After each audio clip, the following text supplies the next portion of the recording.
Welcome to the second communication in our series, Jesus in Jericho. We are looking across 6 communications about what Joshua chapter 6 teaches and tells us about Jesus. And how does this work? So I am going to give us a quick introduction to the series and to the ideas. That's what's happening now. And then we're going to read Joshua chapter 6 together. I'm going to share some of my thoughts on an idea from the chapter and what that might help us with thinking about and engaging with. And then we're going to pray, and we're going to take 5 minutes, and we will count that down, so you won't need to do anything. That will be done for you. You'll be able to see that via a timer, and we're going to pray for 5 minutes. If you're watching this with people, we're going to pray together.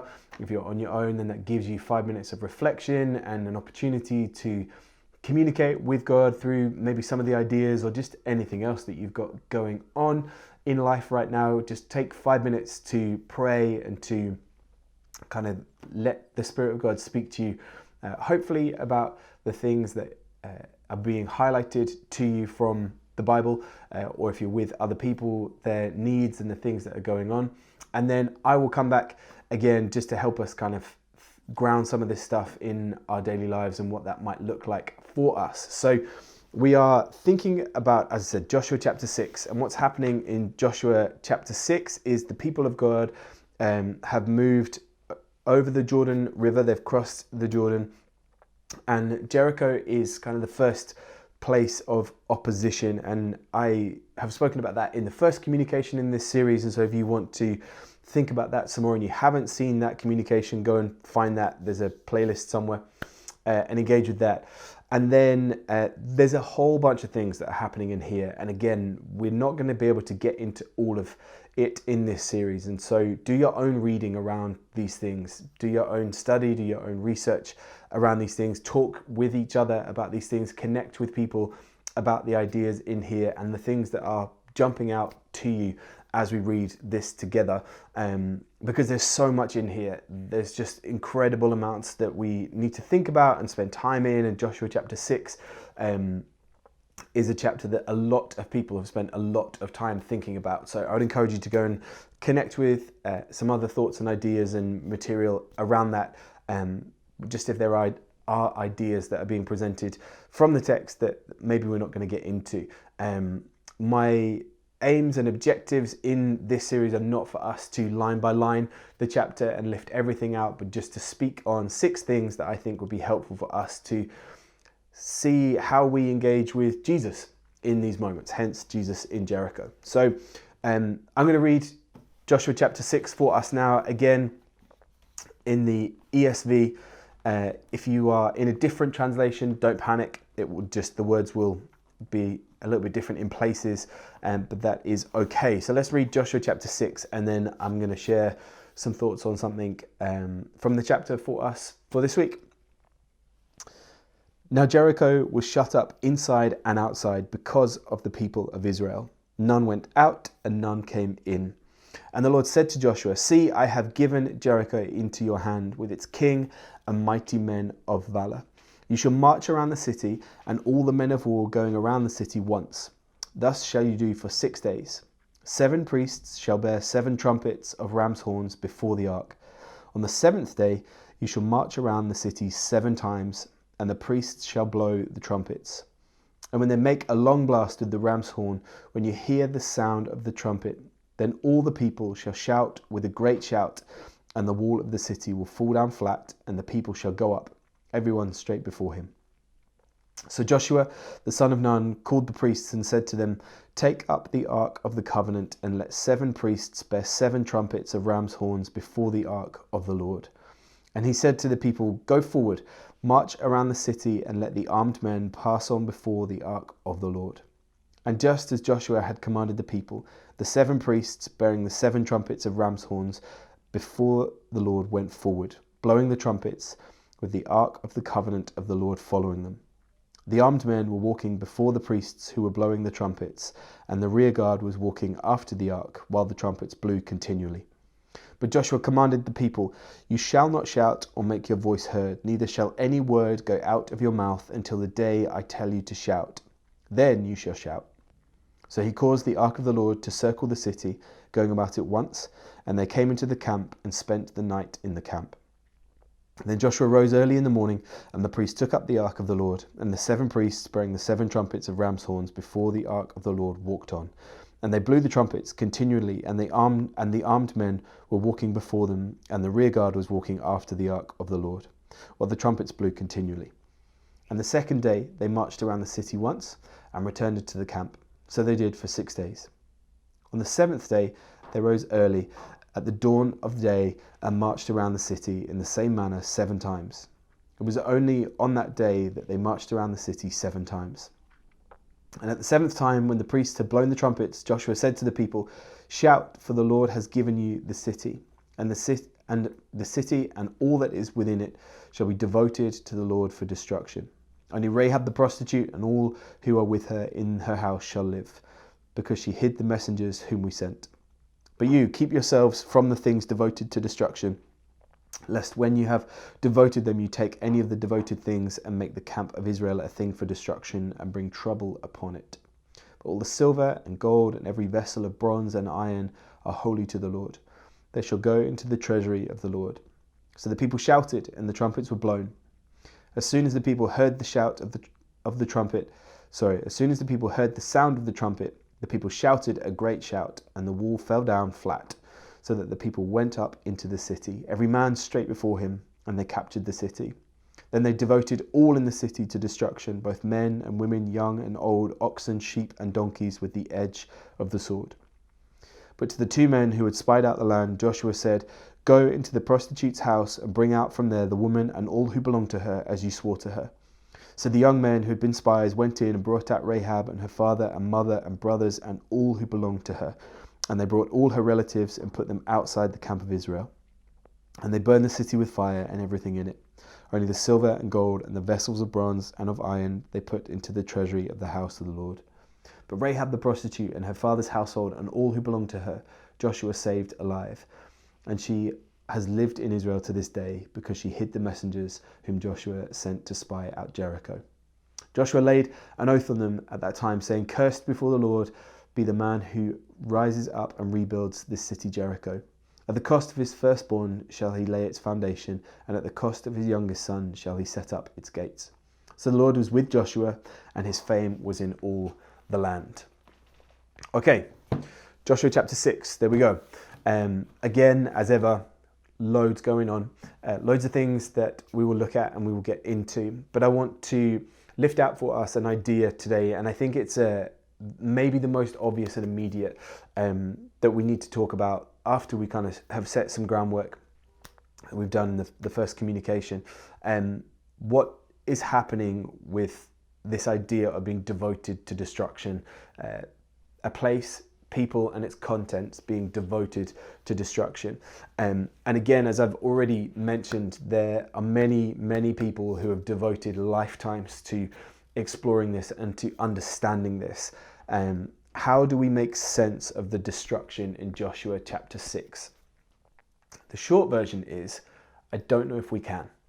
I don't know if we can, for a few reasons.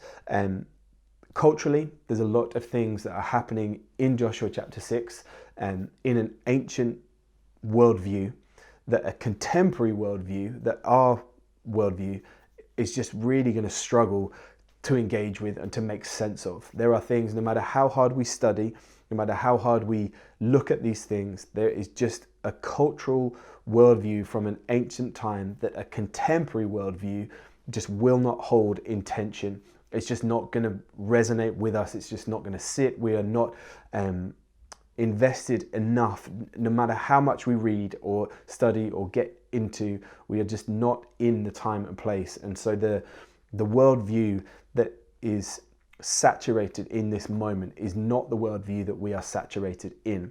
That doesn't mean that we shouldn't try to grapple with these things, but it just means that we are not in a place where we are going to be able to make full sense in the same way of what is happening and why it is happening. So that's the first thing that I think makes it difficult for us to make sense of the destruction in Joshua chapter 6. It's also going to depend greatly on your opinions of violence.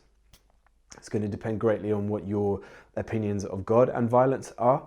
And there are multiple opinions on this and multiple categories around this. And you need to find your own answers in that. It's not right for me to communicate that this is the version of events. I'm going to share some thoughts today from my opinion, and that might be different from yours, and that's okay. There's room for us to disagree on some of these moments of interpretation about violence and about God and violence, and what does that mean, what does that teach and tell us about the things of God.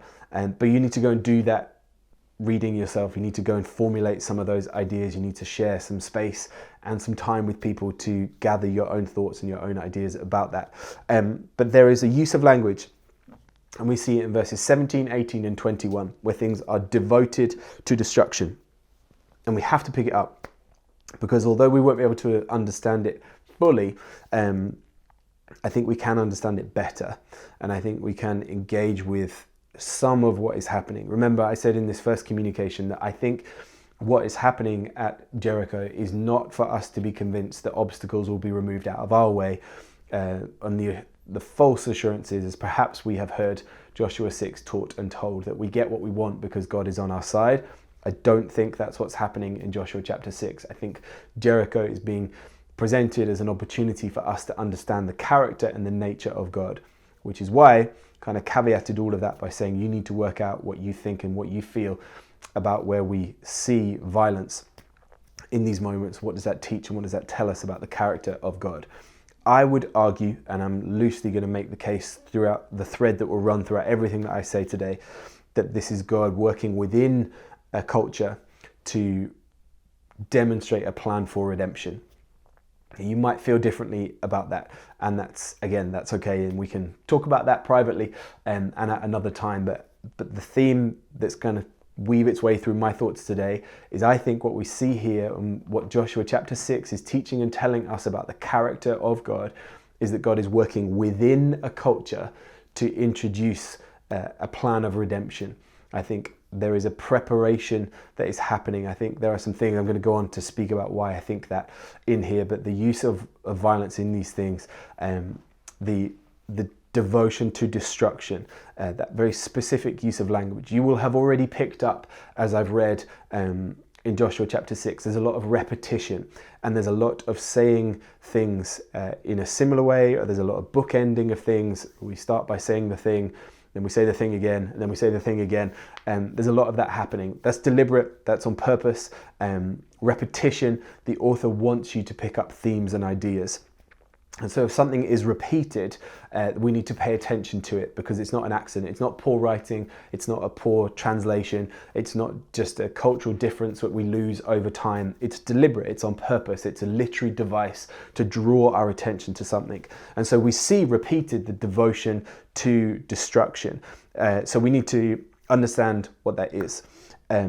Again, I don't think we're going to be able to get to the fullness of understanding the depth and the nuance and all of the implications in that. But what I think is helpful for us to understand is this devotion to destruction is something being set apart. And it's not just the object or the person, but it's everything that surrounds the object and the person too.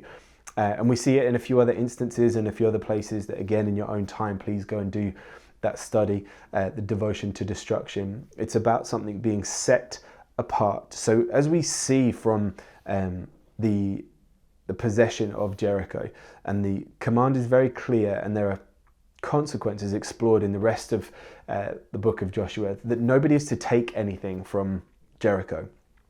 They're not to take the spoils of war. And that, again, even in a contemporary setting, is an unusual thing to happen, for the victor not to take the spoils of war. Things are separated out. They are not to be, the people are not to be the beneficiaries of the possession of Jericho. Those things are separated for God. And they are, again, this idea of something being devoted for destruction. I don't want us to get lost in the ideas, our contemporary ideas of destruction. Maybe it's helpful for us to think about an object, a person, or a place being set aside or being moved so that it's exclusively for God's use or for God to move. And it's not for anybody else to be the beneficiary of that being set aside. Now, that doesn't deal with the issue of violence. That doesn't take away the destruction of people and the burning of the city. We're going to have to live in the tension of Joshua chapter 6. We have to live in the reality of that, and that is why, again, I started with our contemporary worldview is really going to struggle to fully land in what in an ancient worldview would have made more sense. It doesn't change necessarily the lens on violence, but again, that's my point of I think God is working within a culture to demonstrate a plan for redemption, what was known and what was understood. There are images of honor and shame bound up in war. There are things that are represented in this place. There was a long established history in this place, the presence and the problem of evil in the land. And that's really what I want to draw our attention to. That's a lot of preamble to get to where I want to get to. But it's important and we need to think about it. Thinking about this communication, what's the fight for? What's the fight for? What is happening here? I am, if you know me, you know that personally I struggle with our use of violent language to describe and to articulate the things of God.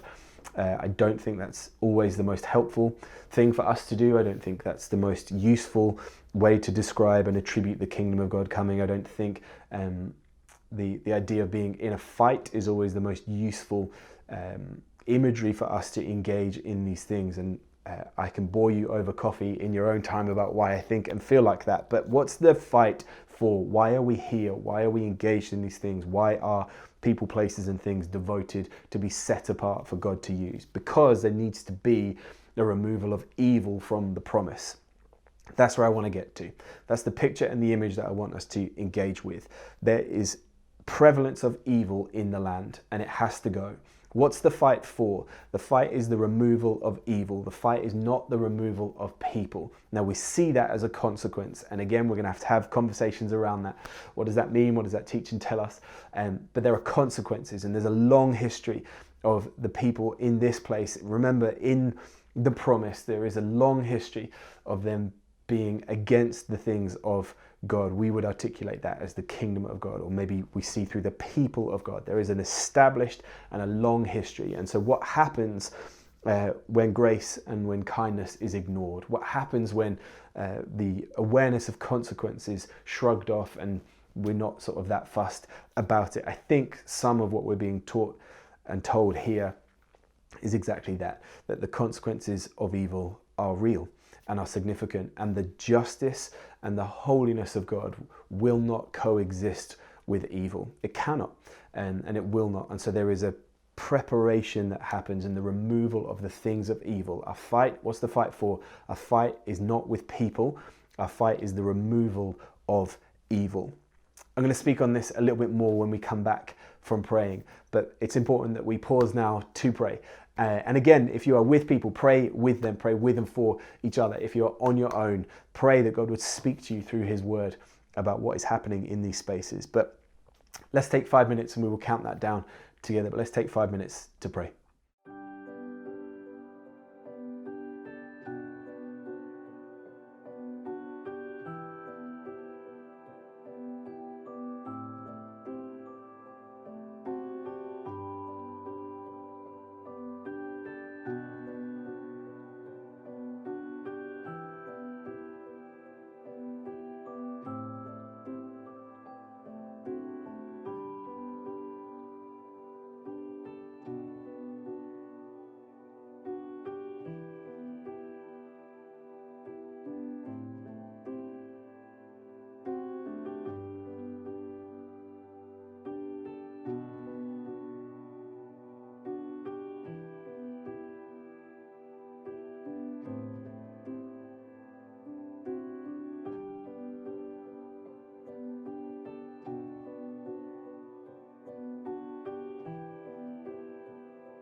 Welcome back.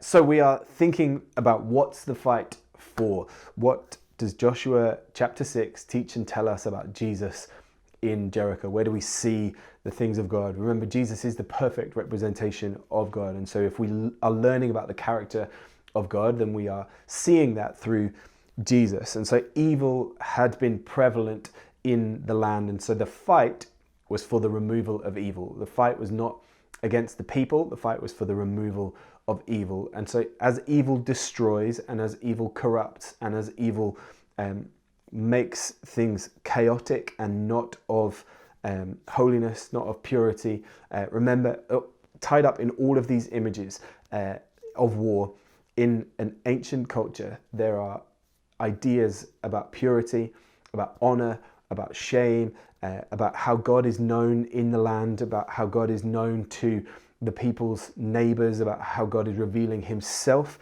to the people of the time and of the place. God is teaching and telling people, not just then and there, but here and now, about who he is. And so as evil is removed from the promise, what we see is holiness and righteousness reoccupy that space. That in the promise there has to be holiness and righteousness, and only God is capable of doing that. And so something is set apart, and not just the thing or the person, but everyone and everything around it. And there is this removal of evil. The fight is never with people, the fight was for the removal of evil. So how does that help us? The kingdom doesn't come from the removal of people. The kingdom comes as a consequence of the removal of evil. So we're not looking to move people. We are praising God that there has been a removal of evil. Now that doesn't always feel the case. I feel the day and the age and the time that we are alive in, we are very conscious of evil things that are happening in the world. We don't need a laundry list of those things. We are just hyper aware of them all of the time. So how is that different? How does that change when the kingdom reinvades that space? What the fight is for is recreation. What the fight is for is holiness, purity, righteousness, honor.